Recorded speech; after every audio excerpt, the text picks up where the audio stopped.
As you can see here, the Japanese team has officially settled on squids as the main character design for our upcoming Wii U title.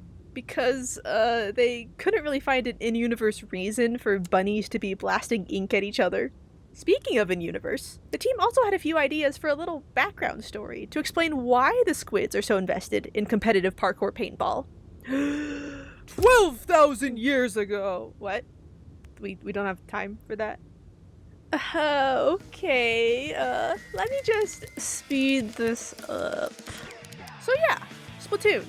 Nintendo's family-friendly third-person shooter, where you're a kid now, you're a squid now, you're a kid, you're a squid, you're a kid, you're a squid! This may come as a surprise considering the title and, runtime of this video, but I am not a Splatoon fan. Wait, don't leave yet. I'm not a fan in the traditional sense, where I'm a fan because I played the games. I played maybe like 2 matches back in 2015 when the first game came out, and I've saved a Squid song remix or 2 to my playlists over the years. But aside from rolling Inkling when playing random in Smash Bros, I haven't really engaged with these games at all. But all that changed when, a little while ago, I spotted these characters in my YouTube recommendations, and I thought, Adamon, my beloved? Is that you? Which led me down a Wikipedia spiral that led to questions like this. Why is the background music attributed to over 20 different bands with character designs and album art? Why are the clothes and weapons made by specific companies, complete with logos, ads, and other realistic branding elements? Why does it take half an hour to watch a game's cutscenes when the lore timeline takes 4 hours to explain? And all that got me thinking.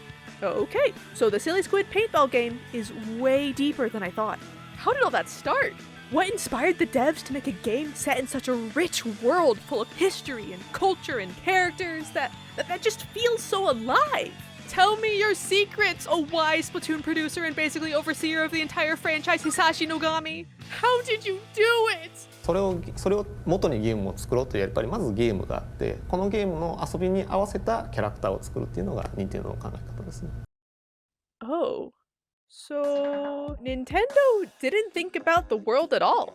In fact, the only direction a small team of developers was given back in 2013 was make a brand new game that doesn't fit into existing genres. The result was the now infamous Tofu demo, where black and white rectangles shot ink at each other, trying to cover as much of the ground as they could. That was where the world of Splatoon began. As someone whose projects always start from a character or design perspective, this intrigued me. It was a form of, dare I say, storytelling I hadn't really considered before. But I'm no game designer, so I don't have that insider scoop on why Nintendo would do this. But luckily, I have friends that do.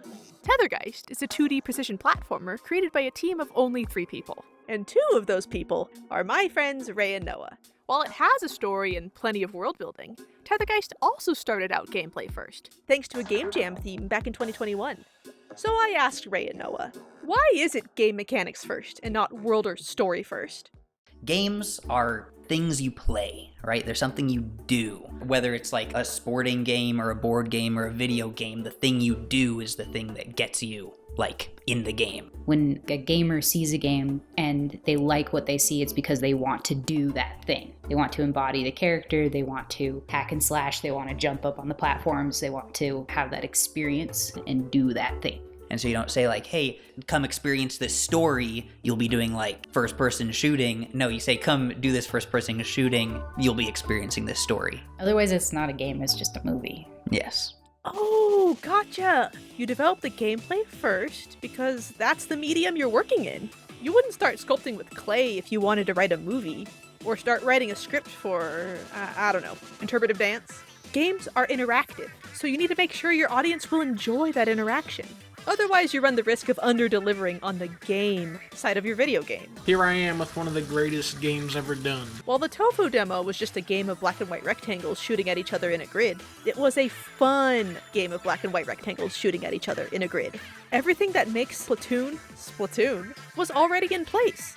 The online 4v4 format, shooting ink to claim your turf, hiding in your team's ink color for sneak attacks and faster mobility, and winning by inking the most turf overall. Thanks to that fresh combination of mechanics, the Tofu demo beat out over 70 other ideas to eventually become one of Nintendo's flagship franchises. And yet, those bands and brands are still there. There's settings and characters and histories spanning thousands of years that have nothing to do with Splatoon's core gameplay. Or so I thought. The more I analyzed the Splatoon series, breaking down its visuals, its characters, its story, and how the gameplay is supported by all those things, the more I found myself thinking, whoa, the Silly Squid paintball game has one of the best game worlds probably ever. And I think it's time I experience it for myself.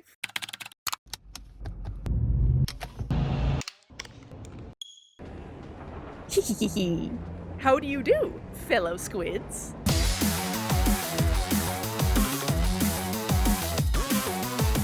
When I first entered the world of Splatoon, I got a quick glance of the sunny wasteland around me before being whisked away to meet my squid self, learn the basic controls, and hop onto a train into the big city.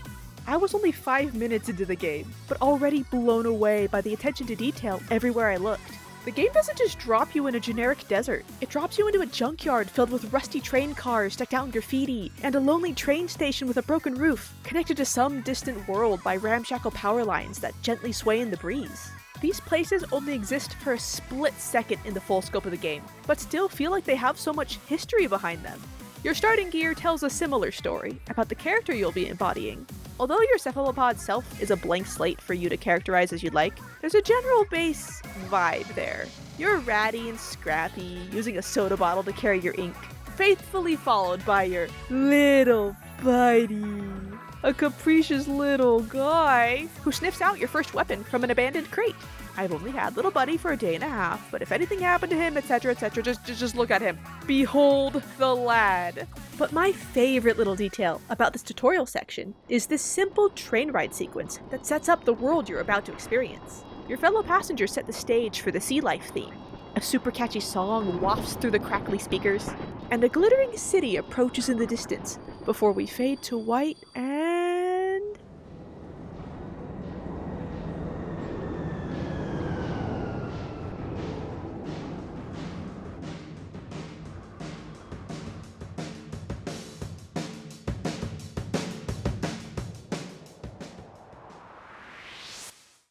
boom.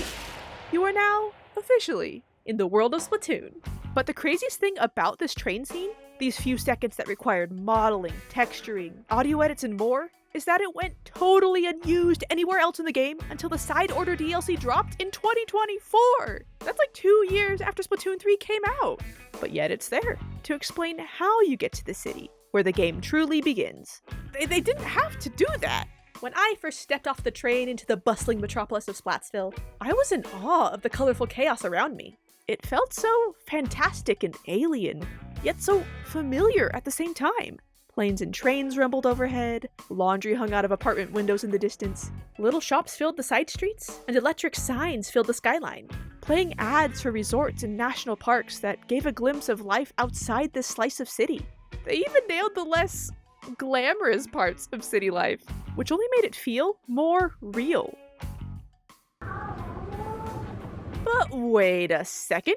If it's supposed to be gameplay first, none of this is necessary. If you can access everything you need to play the game from a text-based menu with ease, why would you take the time to model the cup stuck in this garbage can? Hey Rae and Noah, if it is gameplay first, why build a game world at all? Well, Splatoon is a wonderful example because it shows that even though gameplay comes first, like they create a killer game loop, super fun multiplayer experience, but then like wrapping it in that story and that world gives it this deeper, more meaningful experience, gives players something to chew on past the gameplay.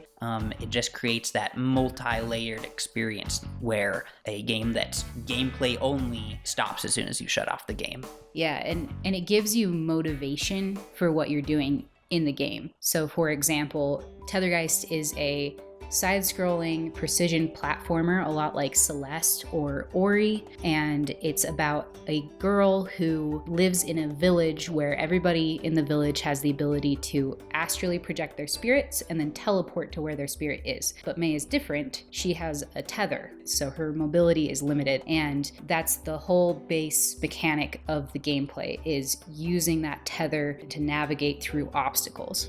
When you enter a room, you understand that you need to get from point A to point B, but the whole idea that May has limited mobility, and it gives you motivation behind the gameplay. Huh. Motivation. I like that. Motivation for the protagonist, or whoever you're playing as, makes total sense. That's just classic good writing. Give a character a goal, make it hard for them to get that goal. And in the case of video games, you, the player, join the struggle of achieving that goal through the character you're playing as. Even though your Splatoon character is a blank slate avatar for you to customize as you like, you do have a simple canon backstory. To paraphrase the Splatoon 1 art book, you're a kid from the boonies, desperate to be fresh.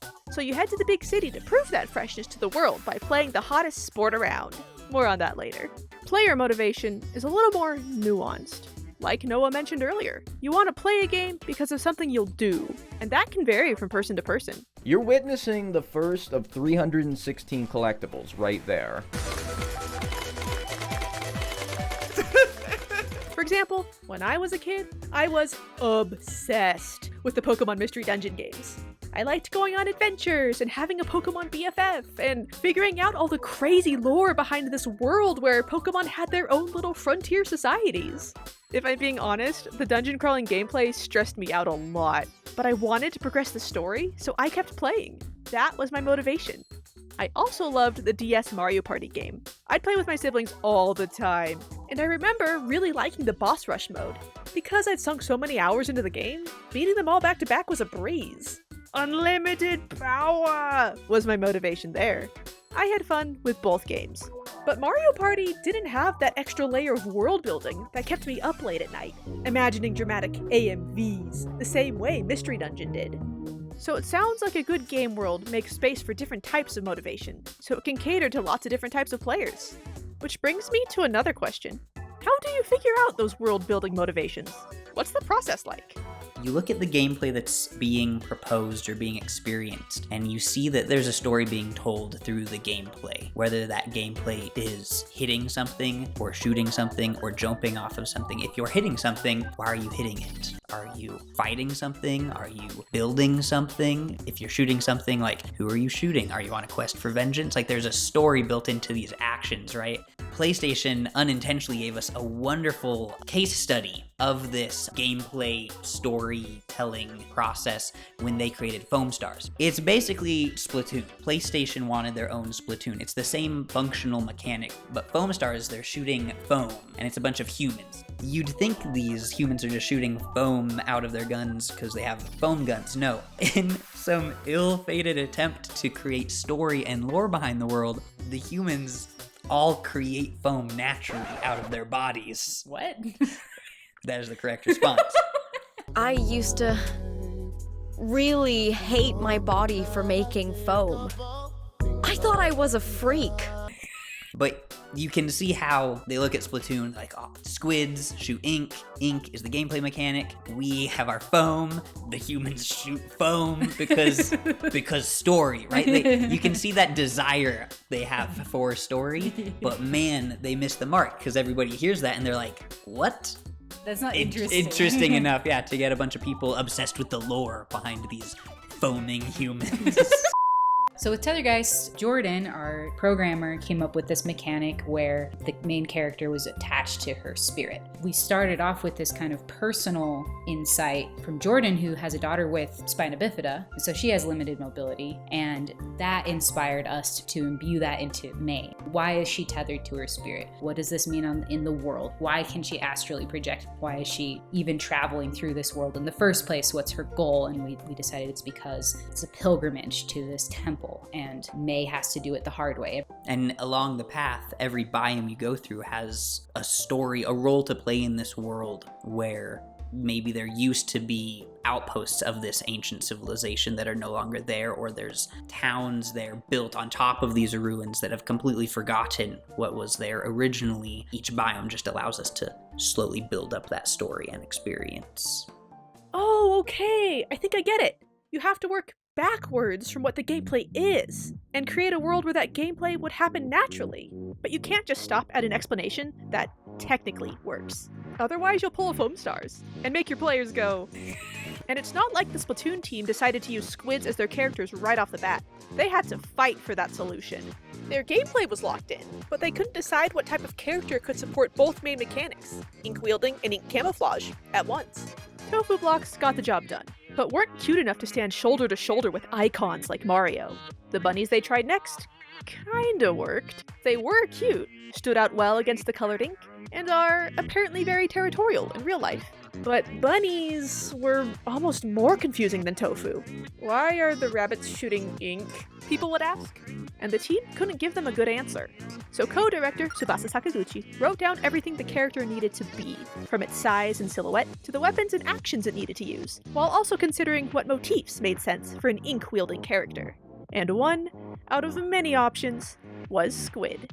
Once the team decided that the character wasn't just hiding in ink, but swimming through it, everything clicked into place, and the transforming cephalopod race of Inklings was born. But the coolest part is that this solution led to even more solutions. They'd also been debating if players should be able to ink the walls, since only the floor counts towards your final score. But if the ink camouflage is also a mobility mechanic, allowing players to swim up walls and sneak up on opponents adds a whole new layer of fun to the gameplay.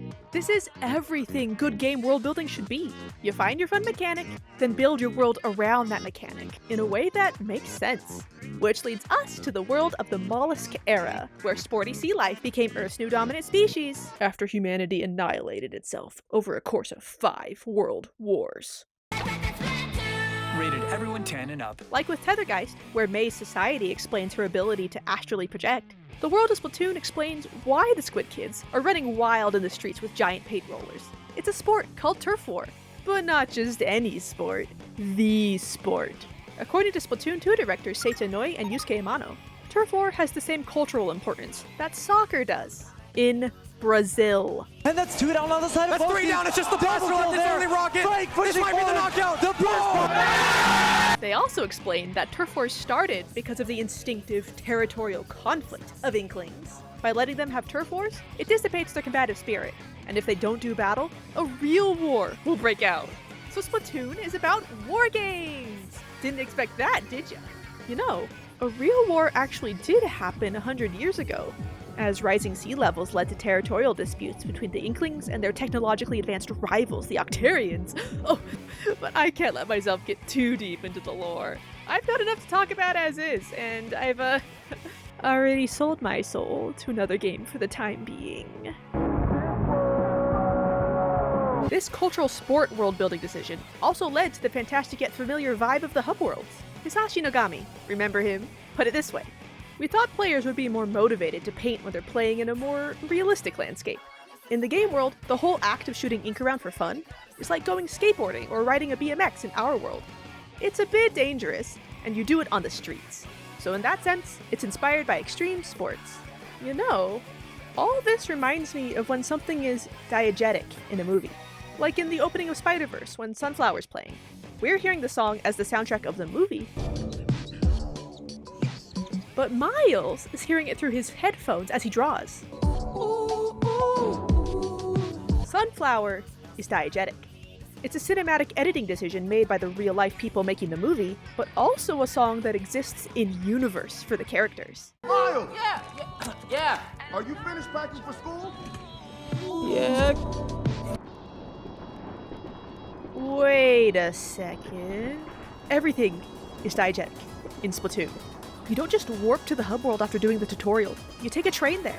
The shops aren't just options on a menu. They have brick-and-mortar locations you can walk to. The weapons you use and the clothes you buy are the tools of the trade like any sports equipment. And each game mode, Turf War, Salmon Run, and Hero Mode, has an in-universe reason your Squid Kid would encounter and experience each of them.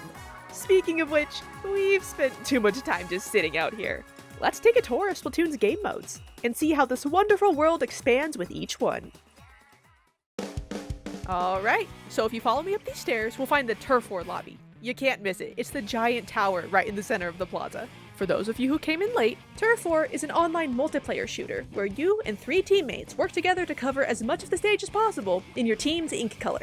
Motivation-wise, Turf War caters to players who like fast action, the thrill or challenge of teaming up with total strangers, and experimenting with a variety of weapons and special attacks, all to accomplish a deceptively simple goal. There's a reason Splatoon 1 beat out Black Ops 3 and Halo 5 for Best Multiplayer and Shooter of 2015. The game loop is simple enough to pick up in a day, but challenging enough to spend hours perfecting. And the game award goes to... Oh, Splatoon! For players that want something a little more competitive, once you reach level 10, you unlock ranked battles, with 4 new Turf War variants that require a little more skill to succeed in. I'm gonna be real, these scare me, so I won't be talking about them. But if you are motivated by a shiny letter next to your username, they do keep track of the top 500 players in every regional division. You know, if you really want a challenge. Oh my god! Oh, no way! It took us like 4 years! But what about the in-universe motivation for your character? Like I mentioned earlier, the whole reason you're here in the city is to prove how cool or fresh you are. And what better way to show off than dominating at the sport everyone cares about? Freshness is technically a mechanic. The more you use a weapon, the more you boost its freshness rating, to earn stickers and badges and tickets for more weapons. But I also think it represents the EXP you gain in battles. Before I even set foot in the Turf War lobby, none of the shopkeepers would let me buy anything until I was level 4, because I wasn't fresh enough to shop there. I know it's a diegetic level cap to motivate you to play the game more, but stop being mean to me, I just got here. But that made it all the sweeter when I hit level 10. And they all fawned over me like I was some up-and-coming hotshot. I feel like there's social commentary in here somewhere. Like with the hub world, the stages of Turf War are designed to emphasize the cool rebelliousness of this worldwide street sport. You're allowed to run wild through city streets, underpasses, markets, malls, museums, and even a ramen restaurant. When asked about the NPCs whose work may be disturbed by the rowdy Turf War kids around them, Seita Inoi said they only think, yep, they're young, they do this, thanks to how culturally embedded Turf War is. This cool, rebellious vibe even extends to areas as mundane as the main lobby, where you wait for your online matches to start. You've got an indoor gym shooting range to goof off in, a jukebox depicts the music to goof off to, a locker room full of all your fellow players' cool stuff, and a giant jumbotron broadcasting the current stages and playing ads. Ads that have nothing to do with the game. My favorite little detail here is this whole cafe on the second floor. You can't even buy anything up here. The EXP buffing food is downstairs. Speaking of buffs, remember how the clothes and weapons have brands? Those have a game support role too. Each clothing item has 1 main ability and up to 3 sub-abilities that unlock the longer you play while wearing said item. Your abilities are determined at random, but different brands are more likely to roll certain abilities than others. If you want to deal damage, go with Squid Force. If you gotta go fast, Crack-On's for you. Look, they've even got Squid Patagonia. My brand! The brands behind the weapons fulfill a similar role. But it's not like, oh, all the rollers are made by Dolphin. No! Remember, this is a sport, so this is sport equipment. Each company makes a variety of the weapon types, with different stats, bombs, and special attacks, but a cohesive aesthetic. For example, Nouveau has an art supplies theme, Deco is colorful and neon, Neo has this kooky science fiction thing going on, and Grisco, oh, we will be talking about Grisco. I'm a carbon roller girly as of recording, mostly because rollers were the easiest weapon class for me to pick up, which I definitely needed, because when I entered the Turf War lobby for basically the first time, I was nervous.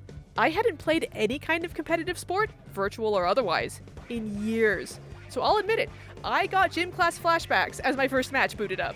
I mean, just look at these people. They've got cool outfits and weapons and badges, and I don't even have a name yet. Hi, how are you? I didn't notice this until I was re-watching my footage, but at the beginning of my very first match, everyone on my team set out a booyah, the celebratory emote that's one of your only ways of communicating with your teammates. From what I've observed, it's considered polite in Splatoon player culture to booyah at the beginning of a match, or booyah back to your teammates as a sort of morale boost, like you're saying good luck or good job to your teammates. So my Splatoon career started out on a very optimistic note. It was wasted on me because I had no idea what a booyah was and was busy trying to remember which buttons did what. Help me! But looking back on it, I can appreciate the sentiment. I spent my first few matches painting the floor in the back, hoping no one would acknowledge my existence. But once I got a few rounds under my belt and unlocked my first beloved roller, this happened. Mama just killed a man. And then I was fine. Still very much a beginner, still very outclassed by everyone else in the lobby, but my newbie anxiety was broken. With that boost of confidence, I was able to make it to level 4, where I could finally be treated as an actual person. I also chose my gamer tag, or splash tag, around this time. A simple ahoy. It kind of just came to me in the moment. I thought it was cute and nautical, and part of me does wish we lived in the timeline where we say ahoy to answer the phone. So if by some twist of fate we played together and you're watching this right now, hi, how are you? I'm, probably sorry. I'm gonna be honest, guys. I didn't think I would like Turf War, but I love it! The controls were easy to pick up, the matches are energetic and fast-paced, and all the weapons and gear combos add a fun, experimental layer to everything. And I love how seamlessly it works as a sport within the world of the game. It's exactly what Rae and Noah were talking about. You find the story being told by your gameplay, and build the world around that. Nintendo, please let me adapt Splatoon as a 12-episode sports anime. It'll be like Haikyuu, but squids! Next up, if you follow me over here to this fine establishment, we can access our second game mode, Salmon Run. First introduced in Splatoon 2, Salmon Run is a 4-player co-op game where you work together over 3 rounds, or waves, to collect a set quota of golden eggs. To quote Nogami, though relatively simple in structure, Salmon Run challenges player proficiency with the game's core controls, requires them to use a variety of weapons, and was designed to encourage replayability. So for a player, the motivation here is to up the difficulty level, and accomplish a new type of goal with a new set of limitations. Ahoy! You look so cute! Look at her cute little hat and uniform! Oh, she's hanging out with everyone! Wait, are we in a helicopter? Where are we going? What is that? Why, hello. You better stop! Don't let go! Don't let go! I got you! Okay, it's happening. Everybody stay calm. What's the procedure, everyone? What's the procedure?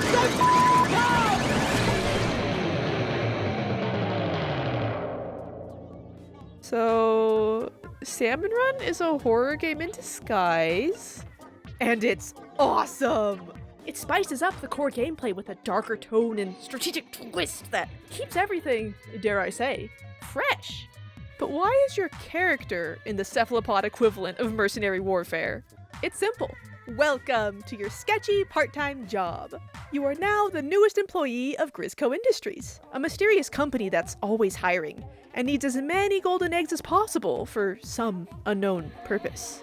Remember, you're a kid from the boonies on your own in the big city, where everyone judges you based on your gear and how you look. So you hear about this cool side gig from your favorite TV show, where you could snag some cash, gear, and other exclusive bonuses, and you decide to check it out. Maybe you're a little spooked by the scratchy voice on the radio, but if your idols say it's fine, it's gotta be, right? The vibes are an immediate 180 from Turf War once you set foot in the Grizzco building. Instead of a sunny sports lobby, you're in a basement office with dim orange lighting, what looks like a giant freezer, and security cameras trained on the streets outside. Your boss, Mr. Grizz, only contacts you through a radio shaped like, I don't know, some creature with one of the most unsettling voice text sounds in the game. Once you're on the job, you're thrust into these ominous rust and steel, industrial oil rig looking stages, forever trapped in an eerie sunset. You can also kiss your cute gear brands and ability boosts goodbye. Here's your Grizzco standard slop suit held together by duct tape and a prayer. A cool little detail here is that your special attacks, which you have to build up gradually in Turf War, come preloaded in these little Capri Sun looking things strapped to your helmet. So every time you use one, I imagine your character's chugging down the squid equivalent of liquid steroids, like this. You can't even choose what weapon you'll have. Company property, and all that. Each stage rotation has 4 set weapons, randomized between you and your coworkers once per wave. And if you're lucky, you might get the chance to use a Grizzco exclusive weapon that's been illegally modified past the safe power level of Turf War regulation! That extra firepower comes in handy, as each shift has a chance to trigger hazards like fog, glowflies, extra waves with bigger bosses, or extra waves with all 3 bosses at once. I was so mad I wasn't recording when I triggered my first extra wave. I tried to whip out my phone and capture at least the opening, but I started recording when I thought I stopped recording, so I've got nothing to show for it. But this is what it felt like. Hey, you're fine, you're fine. I'm gonna die. It's okay. Look at me. You're not gonna die. 2 flyfish, 1 steelhead, 1 stinger. Co-host, move it in fast. If I can land a shot on that. If I can land just 1 shot on that thing. Cover me.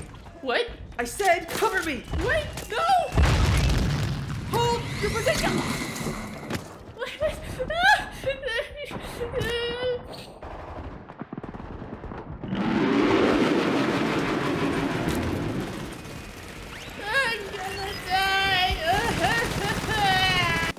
10 though, wood button mash again. The salmonids you're collecting eggs from are the third main race in Splatoon, in case you were wondering. They're clans of fierce hillbilly warriors, with a tradition of traveling to their birthplaces in large groups.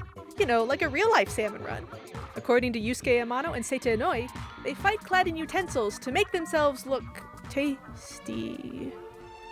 When salmonids are willing to fight to the death, they feel a sense of unity with themselves and the world.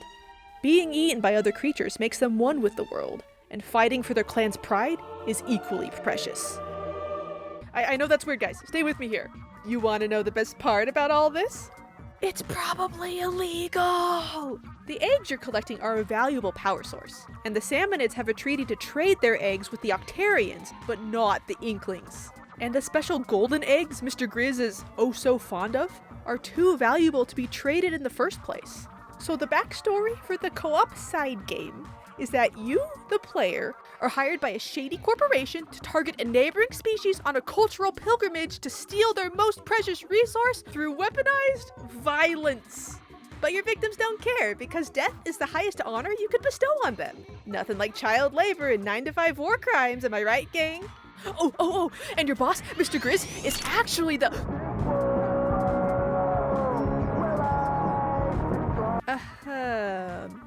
Sometimes the salmonids invade the city in special events called Big Runs, where you get to play Salmon Run on turf war maps. That's pretty cool. This is what the hub world sounds like while that's happening.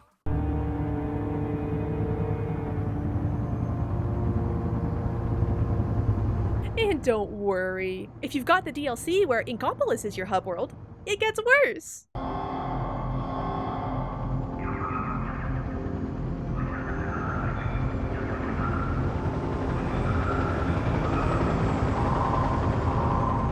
The horrors in my Nintendo game? If you can't tell already, I really like Salmon Run.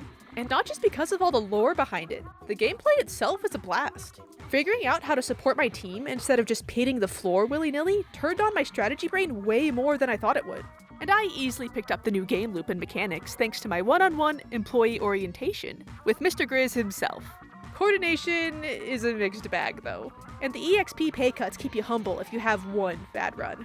But in those moments when you're blessed with a lobby where everyone knows what to do, and you get a chorus of booyahs at the end of a stressful but successful shift, that's what video games are all about. Nintendo, please let me write you a 6-part horror miniseries about a salmon run crew abandoned at Marooners Bay. I'll do it for a McDonald's gift card. Last but not least, if you follow this quirky fellow down the sewers, you'll find yourself in Splatoon's final game mode, Hero Mode. Hero Mode is Splatoon's single-player story campaign, where the mobility and weapon mechanics are put through their paces in a series of puzzle platforming levels and bosses. According to Nogami, Hero Mode serves as a sort of training ground for new players, who might lack confidence with the controls before taking on other modes. Guess which mode I played last, guys. Guess. While the player might be here because they're beginners, curious about the story, or just want a break from the fast-paced multiplayer modes, your character's motivation is, once again, simple. You want to know why this guy is staring you down from the sewers. Once I squeezed through the sewer grate and found myself back in the desert, I was introduced to Craig Cuttlefish, senior advisor to the new Squidbeak Splatoon. He said it! Craig here explains that I've got the look in my eye. The look that means I'm qualified to help him rescue the great Zapfish, the giant electric eel that powers the entire city. That's apparently gone missing. Oh yeah, I think I saw something about that on the news. But I was so distracted by turf war that I didn't bother to look up. Cuttlefish bets his bottom sand dollar the Octarians are behind it. Because the last 2 times the great Zapfish got squid-napped, it was because of DJ Octavio, leader of the Octarians and Cuttlefish's old war nemesis. So Cuttlefish suits me up, dubs me Agent 3, and little buddy and I are off hunting for Octarian bases in hot pursuit of the Zapfish. If you've played Splatoon 1 or 2, this is nothing new. Hero Mode has the same setup in every game. Sewer scoping, missing Zapfish. Welcome new agent, shiny new outfit. Play level, beat up Octarian, beat up bigger Octarian, repeat until you yeet DJ Octavio into the sun. While Hero Mode isn't as hectic as the other game modes, I kinda like that. It's a good balance to how crazy Salmon Run and Turf War can get, and there are way more platforming applications for the ink mechanics than I thought there'd be. The puzzles aren't too hard, but clever enough to keep my brain engaged. I should also mention the 2 DLCs, Octo Expansion and Side Order, which are more or less bonus hero modes for players motivated by the platforming or the story. To me, the stories have a much bigger draw in these, because you're playing as a specific character. Agent 8, who was one of the Octarian soldiers back in... Okay! Nintendo, please let me adapt Octo Expansion as a movie. I will give you a McDonald's gift card and my left kidney. As far as set dressing goes, Hero Mode has always been a little weird. The levels all have this floaty, dreamlike quality that stands out from how grounded the rest of the world is. It's very Super Mario Sunshine Void level of them. But this is Splatoon, so of course these floating platforms and buildings and roadways and amusement parks are canon examples of advanced Octarian technology. We are exploring the underground domes they were driven to after losing the Great Turf War. They've had a long time to mess with the tech left behind by some extinct species from 12,000 years ago. I love how in Splatoon 1 and 2, at first it looks like you're still outside, but if you look closer, you can see the panels projecting the fake sky. They're offset and even broken in places, reflecting the energy crisis that led to the great Zapfish snatching in the first place. You can even see the giant lights replicating the sun! I know I sound like a broken record here, but the attention to detail is so good! After I rescued a few baby Zapfish and beat up some oddly fuzzy Octarians, Cuttlefish and I arrived at the bottom of the crater. And then things really heated up, because DJ Octavio made a fantastic entrance and accused us of kidnapping his troops. Wait, that's not how this is supposed to go. And then he dropped some sick beats while trying to beat me to a pulp. But his mech was no match for the power of a little buddy! And history repeated itself once more. After the good DJ crashed back to Earth, Cuttlefish gave him a good teasing, calling him old and saying the fight was too easy. It's like he wasn't even using the great Zapfish's power. Mute it, fool. I didn't steal the Zapfish this time. Ooh, plot twist. Wait, but then who didn't? There was no time for answers, as purple ooze burst through the ground and sent everyone into freefall. Cuttlefish called out for help, but I couldn't reach him before he was dragged away and I plummeted into the darkness below. And the only witnesses to this mysterious accident were 3 shadows looming above the wait. Are those the guys from the news? While I was presumably knocked out, I got another title card, now with a fancy Nintendo Presents tagline. And as I shakily came to, Splatoon 3's Hero Mode truly began. I like this opening a lot. It's a much more cinematic approach to the formula established by the first 2 games, and it introduces the basics of Hero Mode gameplay as a sort of Act 1 before the inciting incident kicks everything off. The rest of the levels take place in Alterna, a crumbling underground utopia belonging to neither Octarians or Inklings. And the set dressing only gets weirder. These levels are full of webs of pipes, inverted cities, and floating Torii gates, liminal spaces at their finest. The Alterna hub world has this uncanny, bright, artificial vibe, filled with islands of industrial ruins covered in giant 3D printers, their odd creations half buried in snow. Not to mention all this fuzzy ooze, and the entire rocket ship just chilling over there. I wonder what that's all about. But hands down, the best part of exploring Alterna is exploring Alterna with Little Buddy, who helps you unlock new areas by eating the aforementioned fuzzy ooze, and also snoofs around finding treasure and power eggs to help you upgrade your gear and access more levels. I've said it once and I'll say it again, I've only had Little Buddy for a day and a half! When I came to in Alterna, Cuttlefish and DJ Octavio were nowhere to be found. But I only had to take a few steps before a distant voice called out, Agent 3!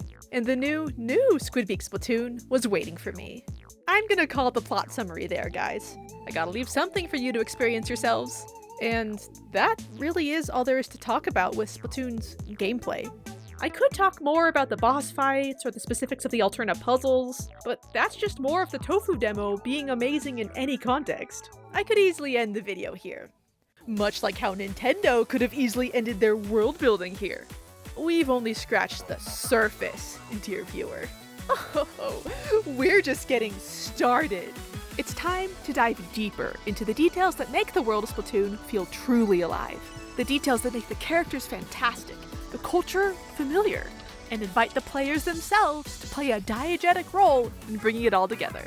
a perfect example of the effect this deeper world building can have was this moment right here, when I met the new Squid Beak Splatoon. Of course I knew who these characters were, back from when I was bopping along to Calamari Incantation remixes with no context, but when we officially met for the first time, I felt kinda starstruck. Which brings me to another question. Hey Rae and Noah, what role do characters play in building out a game world?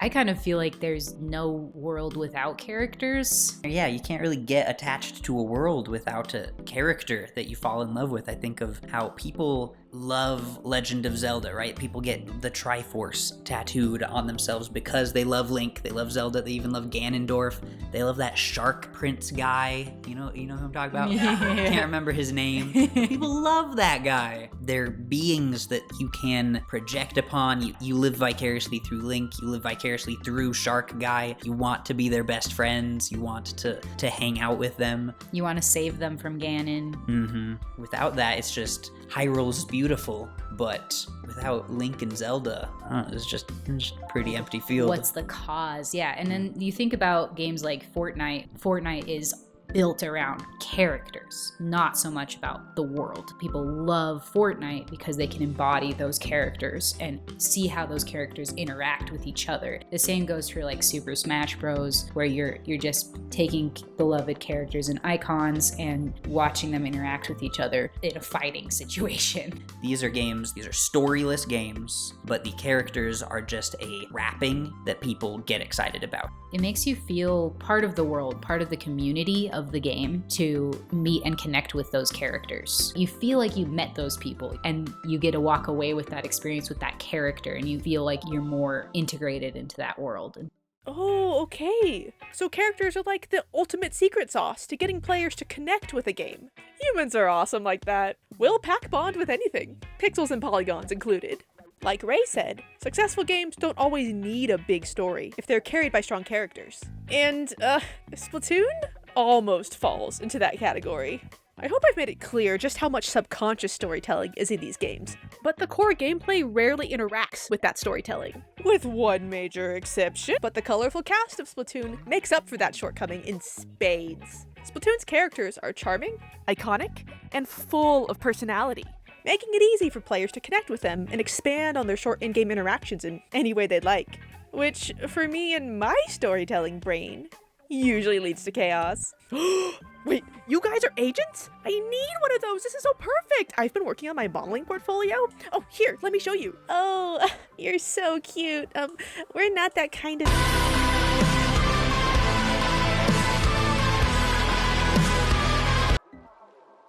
Yeah, we're not that kind of agent.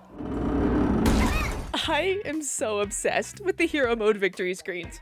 Like, we're in the last bastion of humanity, and your character's just posing there like, oh my goodness, I fear I ate! But see? I can imagine these funny scenarios with these characters because I've grown attached to them.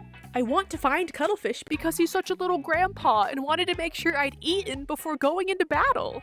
Callie and Marie, Agents 1 and 2, taught me how to use the tri-stringer, which legitimately came in handy on one of my salmon run escapades. And low-key, I was honored when the captain themselves, the legendary Splatoon 1 player character turned supporting cast member, mumbled, "Heroes get up, no matter how many times they fall," after I intentionally ran into the fuzzy ooze again, because I think it's really funny. These charming connections also extend to characters with no role to play in the hero mode story or the main game modes. As much as I had beef with the shopkeepers at the beginning of my playthrough for refusing service based on a vibe check, I've really warmed up to them. The devs could have easily compressed the player's need for abilities and weapons into a single store, or even a vending machine, but each type of gear has its own storefront, complete with a delightfully distinct owner. They also, intentionally, based all the shopkeepers on ocean puns. So in Splatoon 3, Crush Station is the shoe shop, run by a coconut crab named Mr. Coco. The hat shop, Not Couture, is staffed by a nautilus named Gnarly Eddie. The real brains of the operation is Nails the Sea Snail back here. And the clothes shop is called Man a Wardrobe, and it's run by a jellyfish named Gel La Fleur. My apologies to the entire French-speaking world. Guess what the weapon shop is called, guys? It's called Ammo Nights. Do you see him? Look at what he's wearing. Look at him. Look at his little hat. In all seriousness, I bought my first roller because Sheldon recommended it. People love to tease this man because he's a nerd that talks too fast. But as a fellow nerd who talks too fast, I trust him. He knows what's up. All hail Crab Tank indeed. Even the jellyfish NPCs pull their weight as characters, filling the world with charming vignettes of everyday life. You can spot them cleaning windows, going rock climbing, having a blast in this DJ booth, and running a whole daycare in the background of the Museum D'Alfonsino map. Who is looking at stuff like this while a battle's going on? There's a jellyfish there! Oh, the platform! They didn't have to do that! But the most important characters, the ones that players connect with the most, are the idols. Each game has a band of minor celebrities. Callie and Marie, aka the Squid Sisters, Pearl and Marina, aka Off the Hook, and the deep cut trio, Shiver, Fry, and Big Man, who host a news show broadcasting the current battle stages and any other in-game news the player might need. Like with the Hub World, these news segments are technically redundant. You can figure out the stages by looking at the menu, or looking around the lobby, or diving in headfirst without checking at all, like I do. But as you open the game each day and watch the idols banter together, you're learning about their lives, their likes and dislikes, building an almost parasocial relationship with them. And once you have that fan connection, it makes it so much more impactful when you meet them in the single-player campaigns. Callie and Marie are, spoilers for Splatoon 1, your fellow agents 1 and 2, aiding the Squid Splatoon's crusade against DJ Octavio. In the DLCs, Pearl and Marina act as your guys in the chair and personal hype squad, guiding ex-Octarian soldier Agent A through one world-ending threat after another.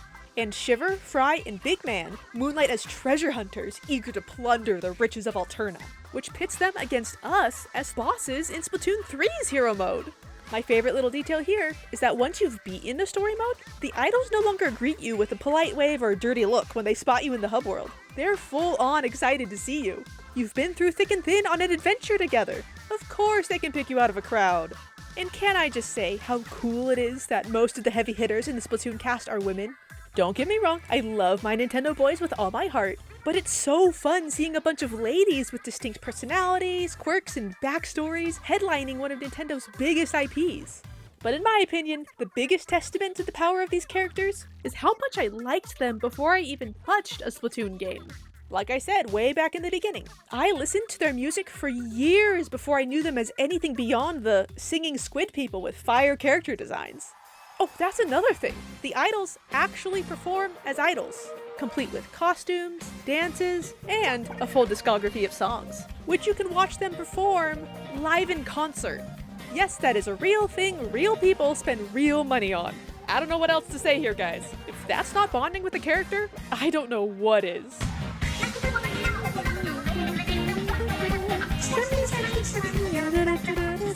Oh, I can't take it anymore. There's still so much I want to show you, but we gotta talk about how good the music is.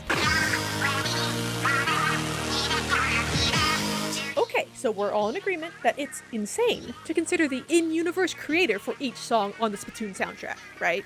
I wasn't kidding at the beginning. Each song has an in-universe band or artist behind it.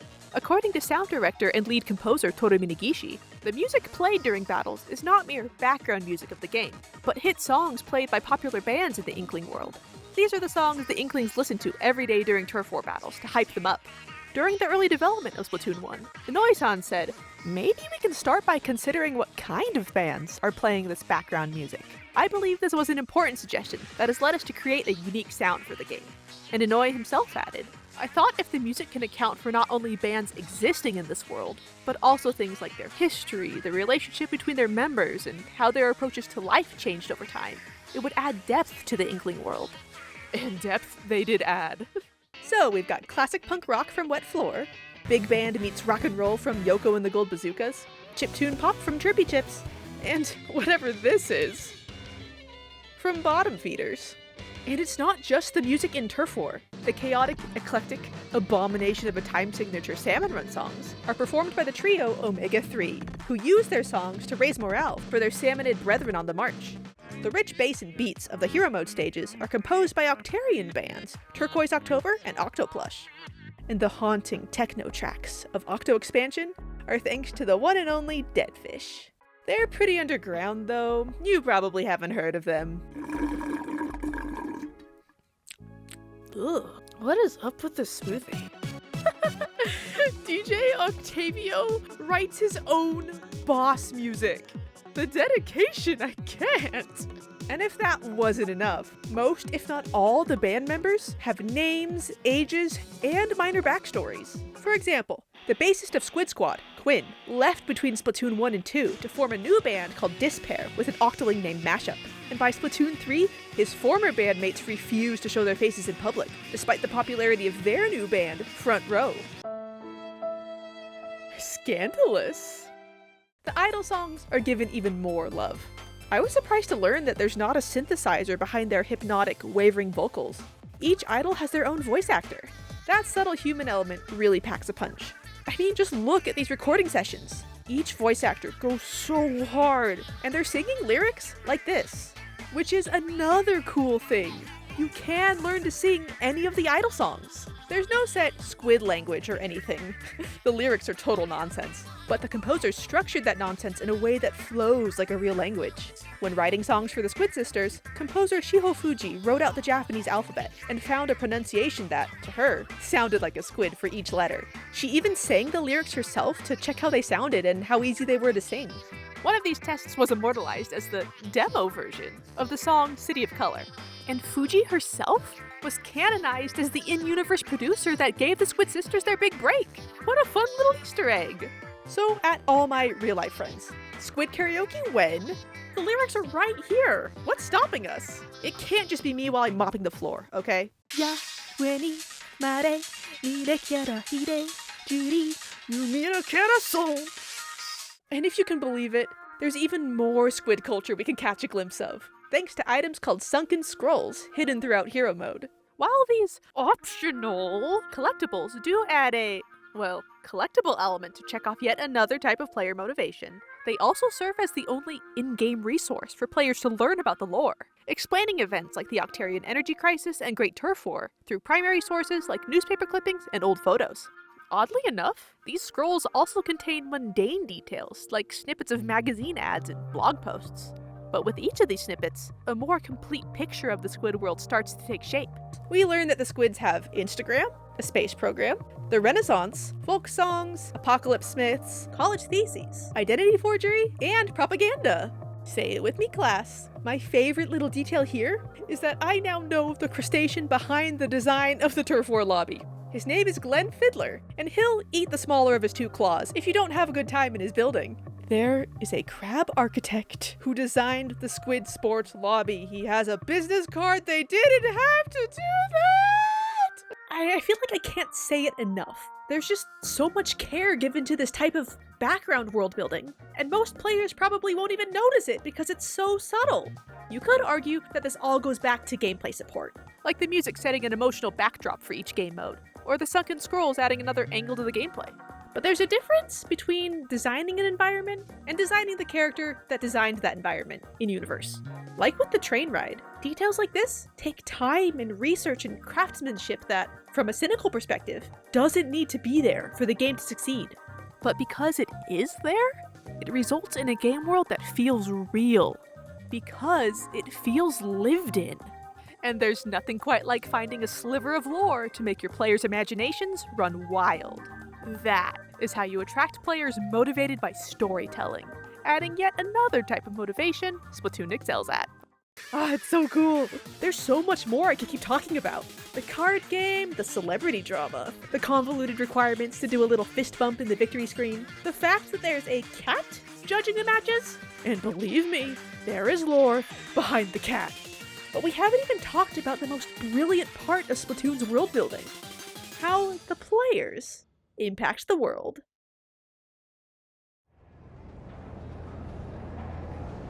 Okay, I have one last question for you guys. How should a good game world make the player feel?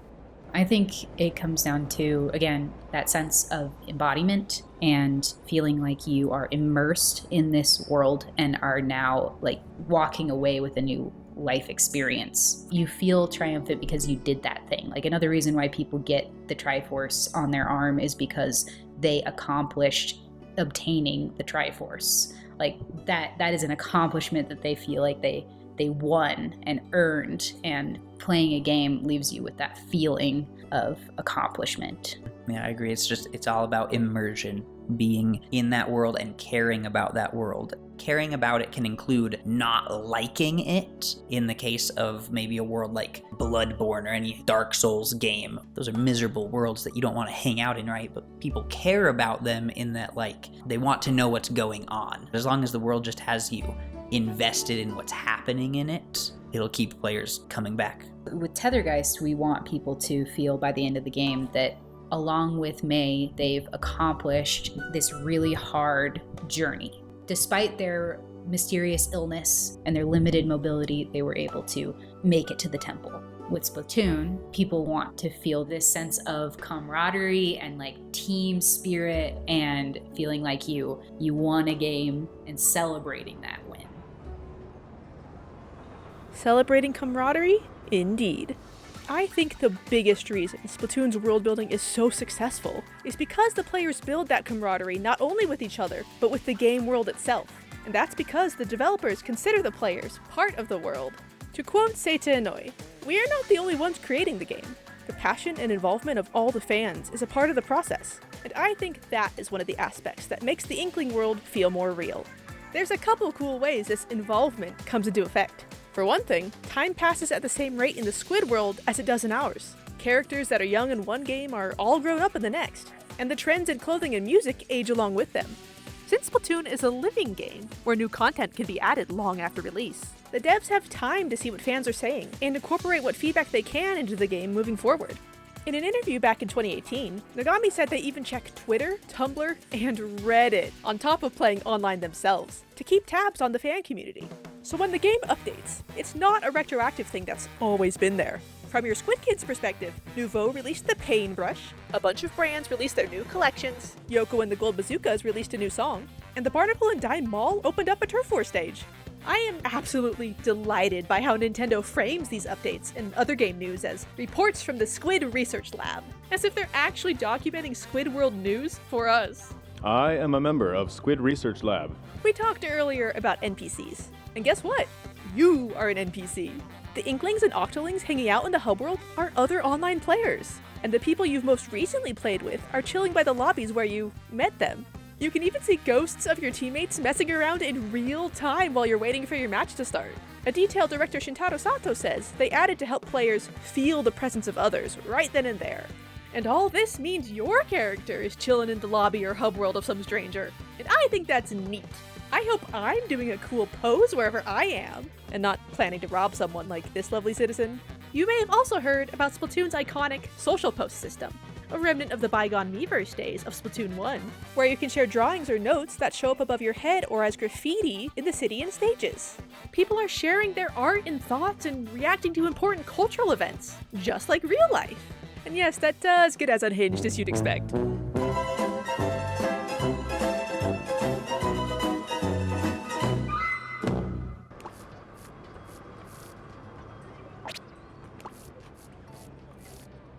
I feel like now is a good time to mention that I have an art degree. On a more serious note, while I was recording B-roll for this section, Hurricane Milton had just swept through Florida. And in the plaza, I saw tons of people posting that they'd survived or giving encouragement to those affected. It was very sweet to see people supporting each other through a real-life disaster in Splatoon of all things. But there's that immersion in action. The hurricane affected the players, so it affected the game world too. But the most seamless, beautiful integration between player and game is through events called Splatfests, where player camaraderie's at its highest. The life cycle of a Splatfest goes something like this. The idols announce the upcoming event on their news show. A simple debate topic is proposed, like which is better, burgers or pizza, dark, milk, or white chocolate? Which came first, the chicken or the egg? The idols each pick a side, arguing why they're right, and each side becomes a Splatfest team. Once you pick a team and get your snazzy free t-shirt, battle shenanigans ensue, in both the Turf War and Social Post arenas. And once it's all over, you get to see the fruits of your labor, as the final score is calculated based on a bunch of different factors, and the winner gets bragging rights until the next Splatfest rolls around. From a game design perspective, this is a natural extension of the online multiplayer experience. Game events cause big player spikes, which Nintendo can use to keep consistent players happy and re-engage casual players that may have drifted off. But Nogami and company didn't just make players pick teams for a weekend and call it a day. Splatfests are, to quote Pearl, the single most important celebration of squid culture, and they really do feel like holidays. The hub world is given a festive overhaul, with NPCs dancing in the streets or hanging out at the little restaurants that are normally closed. Your social posts have a chance to show up as part of a drone show, if they aren't already on one of the many light displays or banners already. For the bigger seasonal Splatfests, special gear is available for free, so you can dress your best for the occasion. And for you parasocialites out there, yes, the idols are performing, live at the center of it all. You can see the preparations for the parade floats a few days before it even starts. They're showing you the decorating for the Squid Game holiday. They didn't have to do that! While in our world, Splatfest themes are, of course, set by Nintendo, sometimes even having Nintendo-centric themes like Pokemon or Zelda. In the world of the squids, they're decided by the voice from on high. An ancient fax machine receiving radio waves from the era of humanity that have bounced back from a Voyager-like spacecraft 6,000 light-years away. The Inklings misinterpret these signals as divine messages and honor them the only way they know how: instinctive, territorial conflict. Fun fact, in Japanese, the fax machine is called kami-sama, sama being a super formal honorific, and kami meaning either god or paper, depending on how you write it. So yay, more puns! But the thing that blows my mind the most is how Nintendo uses the results of these Splatfests. Each game gets one final Splatfest before regular updates peter out. The games don't die after these, of course. The servers for Splatoon 1 were up until April 2024. But they do signal the end of an era, and are treated as a sort of last hurrah for the game. The Final Fest theme for Splatoon 1 was Callie versus Marie. Marie won. Fans lost their minds when they saw this split second of Marie alone in the Splatoon 2 trailer. And where does Callie show up in Splatoon 2? Performing with DJ Octavio, brainwashed and ready to throw hands on his behalf. You, the player, did that. Diegetically, you were responsible for the burst in popularity that pulled Callie and Marie apart, allowing Callie to be squidnapped and brainwashed by a war criminal. Do you see how brilliant this is? With how simple Splatoon plotlines are, nothing would really change if it was Marie rocking these hypno shades. But it's just like Inoue said, the players are part of the world, so their choices impact it. It gets even better in Splatoon 2, where the Final Fest pitted Pearl versus Marina, representing chaos versus order, and the fans were even more excited.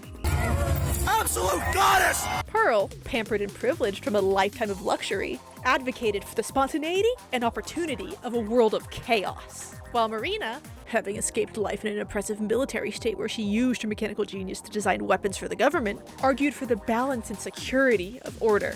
Every key character in Splatoon 2, from the player agents to the shopkeepers, weighed in on their ideal world. And when the moment came, chaos reigned supreme. And the chaotic cultural fusion of Splatsville was born. You, the player, did that. I just can't get over how cool this is, you guys. The Nintendo, the Mario and Zelda Nintendo, was pitching concepts for the next Splatoon to you, the players. And just like with Callie versus Marie, it didn't matter if Chaos or Order won because the core gameplay of the next game wouldn't be affected by a Chaos or Order theme. Shintaro Sato said that he had some ideas in his head, imagining how things would look if Team Order won, but they didn't pursue either design direction until the fans had weighed in. And those Order ideas didn't go to waste, as the concept of Order still got used as the theme for the side Order DLC. So when I saw that Splatoon 3's Final Fest was happening, with all three idol groups representing past versus present versus future, with the future of the next game at stake, I was ecstatic. I'd been working on this video on and off for a couple months when I saw the trailer, and the opportunity to impact the game world I'd fallen in love with was way too good to pass up. And the shenanigans that followed resulted in one of the most fun weekends I've had in a long time. When I booted up Splatoon 3 as the Grand Fest began, I found the hub world transformed into a full-on music festival. That dumpy train station I waited at so long ago was now a concert venue, complete with food trucks, merch stands, and 3 stages with all 3 idol groups performing. You're given 4 special overworld animations that don't show up anywhere else in the game that allow you to join in with the crowd to your heart's content. Look, Mom, I'm in a jellyfish mosh pit! They didn't have to do that! I decided to stake my claim with Team Future, partially in honor of the idols that kicked off this whole journey, but also because the future of Splatoon is all I have. Come on, guys, I just got here. I don't have any ties to the past or the present. It's off the hook! I miss Squid Coachella so much, you guys. Take me back. The festival energy carried over to the Turf War matches, with new covers or remixes of songs from all 3 games blasting through the speakers. I even snagged an elusive tricolor Turf War victory, a Splatoon 3 Splatfest exclusive, where you're either pursuing or defending an item called the Ultra Signal. It was a struggle, but such a rush. After a while, I reached a point where I stopped recording. I was just another one of the squids, battling my heart out, ducking out for an occasional shift at Grizzco, and enjoying everything the Grand Fest had to offer. Which is when this happened.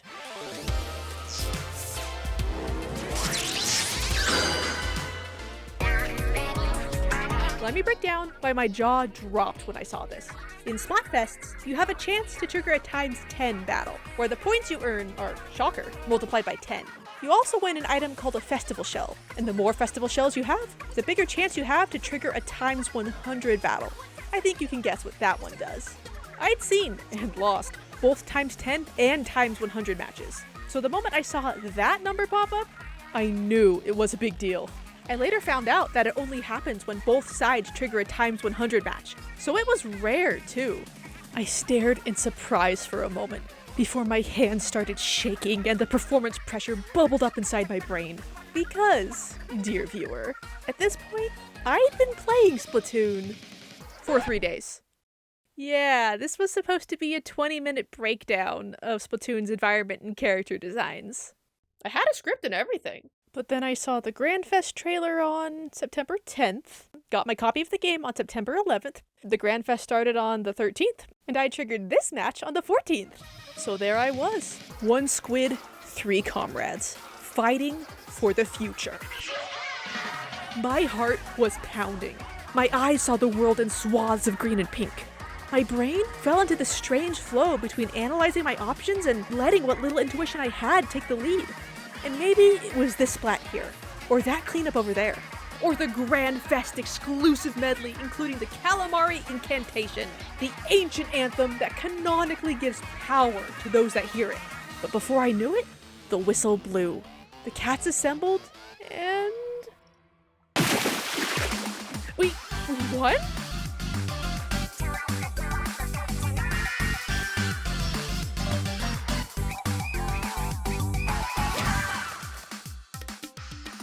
I couldn't believe it. There I was, just doing my best to keep up with all the cool squids. But there was my name, read out by Shiver herself for all the Splatfest to see. And in that moment, I finally understood what Splatoon's world is really all about.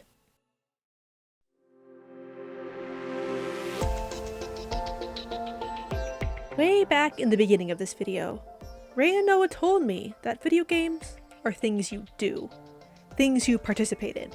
Otherwise, it's just a movie. When I first got the idea for this video, I kinda was treating Splatoon like a movie. I wanted to talk about the designs and the characters and the music, because that's all I thought there was to designing a good game world. But now that I've experienced Splatoon as what it was meant to be, a game, I can say with full confidence that it is one of the best game worlds ever created, because of all the ways it pulls you in. The gameplay is solid, and motivated by player experience. The world takes that gameplay into a diegetic space that seamlessly blends storytelling with game support. The environments are beautiful and intentional. The characters are iconic no matter what role they play. The deep lore is there for the players that want to find it. And the amazing music and visuals are just the cherry on top. I'm no stranger to getting attached to fictional worlds and characters, but what surprised me the most about my time in Splatoon was how much I felt connected to my fellow players. Rae hit the nail on the head. Camaraderie is what it's all about. After I won that giant battle, my team and I got to do a special photo shoot by the main stage. Splatoon 3 has a surprisingly sophisticated camera system, and I spent way longer than I'd like to admit messing around with all the poses and filters. But I also took the time to track down all my teammates in the hub world and take pictures with them individually. Looking back at my footage of that match over a year later, I have to laugh at how earnestly bad my gameplay was. But these pictures still feel very real to me. I mean, in real life, we take pictures to remember the moments that impact us. And there I was, snapping pictures of pixels representing people I'll never meet, but shared a moment of real connection with. You're probably sick of all my favorite little details in this video, but these pictures are my most favorite thing about the world of Splatoon, because they're proof of the good times I had in it. Team Future didn't win the Splatfest, not by a long shot, but I had so much fun playing that I don't even care. If that's what it took to get me to experience this amazing world for myself, so be it. GG's to Team Past. And sound off in the comments, Team Future. I had so much fun playing with you. As for the actual future of Splatoon, I think things couldn't be brighter. As of recording, they've announced the first ever spin-off in the series, where we finally get to explore beyond the bounds of a city. Who knows what crazy things we'll discover out there? What I do know is that I'll be there, because I can't wait to see where this fantastic yet familiar Inkredible world takes me next. A huge, Kraken-sized thanks to Rae and Noah for all their help with this video. If any of you guys want to check out Tethergeist, I'll hook you up in the description. As for me, I've got to hit the Turf War arena and pick up a shift at Grisco before popping down to Alterna for secret reasons. So I think I'll let Nogami have the last word. Making Splatoon a fun game is the most important goal.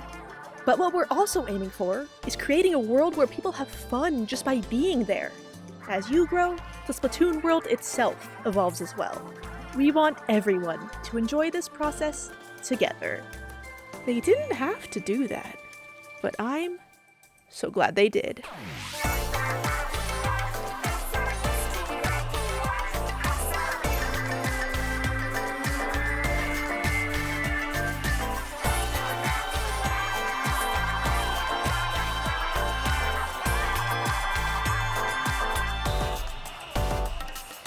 Okay, so during Splatoon 1's final boss fight, Agent 8 was listening to the Calamari and